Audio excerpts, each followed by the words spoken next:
In the Rocky Mountains of central Colorado, the forces of nature create a landscape of alpine lakes, high-altitude ponds teeming with life,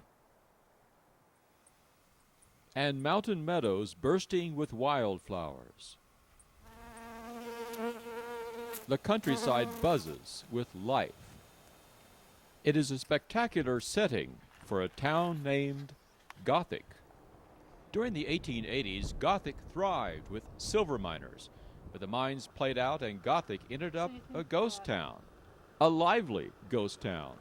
Every year, Gothic becomes summer camp to dozens of scientists and students. Their experiments in this outdoor biology lab range from flowers to water life as high-tech researchers fish for information. A short hike in just about any direction reveals more unusual sights in wildflower meadows. Biologists sit like this for hours on end, intently examining tiny flowers. They plant themselves day after day for weeks at a stretch, taking notes, probing, and watching for subtle clues. So yes, it's very tedious. I guess sometimes it can be tedious. Then you look up and you realize, you're in this beautiful place, and how can things be that tedious? Although its home is a ghost town, the Rocky Mountain Biological Laboratory sees a lot of company. Visitors tour the grounds, looking at the experiments. Hikers and mountain bikers pass by and look.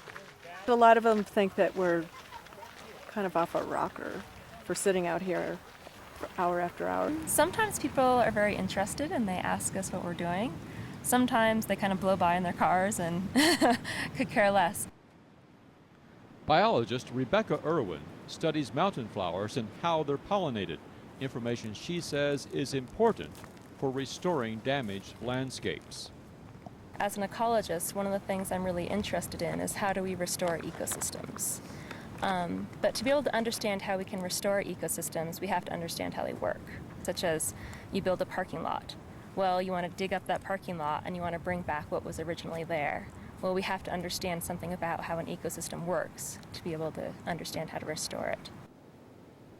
Since it was founded in 1928, scientists from many disciplines have spent their summers here looking into the mysteries of an isolated alpine environment.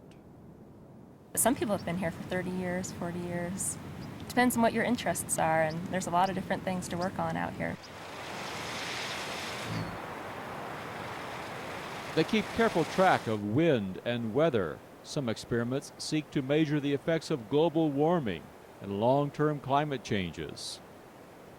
Scientists have kept records here since the late 1920s, and those early findings provide a rich background of data.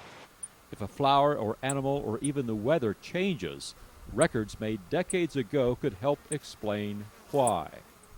We rely a lot on data from the 1950s, 60s, 70s, 80s, and our research program, which began here in the late 1980s, really rides on the backs of 40 years of long-term data.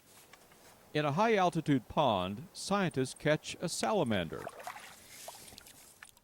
For the past few years, Howard Whiteman and Scott Wissinger have counted and examined amphibians in ponds just below timberline. They're trying to determine why the salamander population fluctuates over the years, from 6,000 some years to 100 in other years. Amphibians are often thought to act as, the analogy is canaries in a coal mine. They look for slight changes in size, behavior, and health. Many scientists believe amphibians' well-being may warn humans about very subtle but serious environmental contamination. And because they're so sensitive to the environment, the global loss of amphibians is thought to be a real concern. They try to determine if the changes they measure in amphibians here are caused by nature or by humans. Acid rain, global climate change, any other human impact on the world that causes a decline in a species is worrisome. But we have to be able to distinguish that kind of decline from a decline that's natural.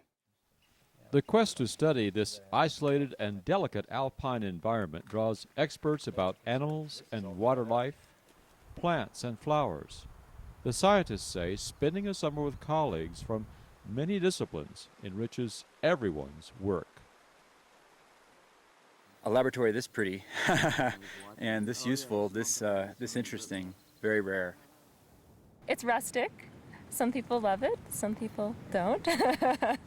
I think it's great though.